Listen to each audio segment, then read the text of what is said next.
అందరికీ నమస్కారం. నేను ఎనుగంటి రాజు నేత, భారతీయ జనతా పార్టీ రాష్ట్ర అధికార ప్రతినిధి, ఓబీసీ విభాగం, తెలంగాణ. ఈరోజు గత అనేక సంవత్సరాలుగా విద్యార్థుల పక్షాన, నిరుద్యోగుల పక్షాన భారతీయ జనతా పార్టీ ఆధ్వర్యంలో ఎన్నోసార్లు పోరాటాలు చేయడం జరిగింది.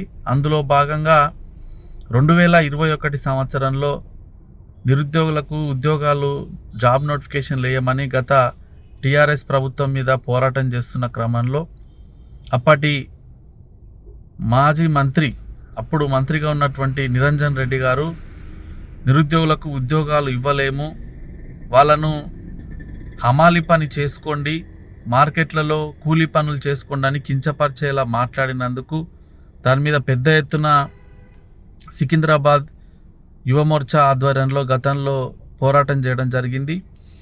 అప్పట్లో దిష్టిబొమ్మ కూడా, మాజీ మంత్రి దిష్టిబొమ్మను కూడా దగ్ధం చేశాము.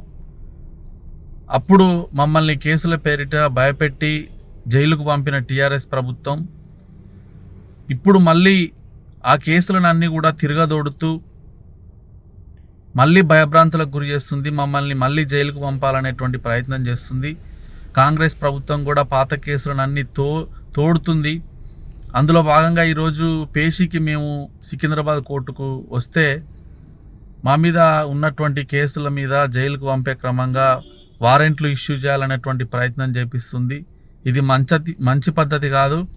విద్యార్థుల కోసం, నిరుద్యోగుల కోసం పోరాడుతున్న నాయకుల మీద, భారతీయ జనతా పార్టీ కార్యకర్తలు, నాయకుల మీద ఇట్లాంటి దుందుడుకు చర్యలను కాంగ్రెస్ ప్రభుత్వం మానుకోవాలి. లేకపోతే పెద్ద ఎత్తున ఆందోళన ఉంటుంది. ఈరోజు పొద్దున తినకుండా, కనీసం టిఫిన్, టీ కూడా చేయకుండా సికింద్రాబాద్ కోర్టుకు పోతే సాయంత్రం వరకు మమ్మల్ని కోర్టులోనే ఉంచుకొని ఈరోజు నానా ఇబ్బందులకు గురి చేయడం జరిగింది.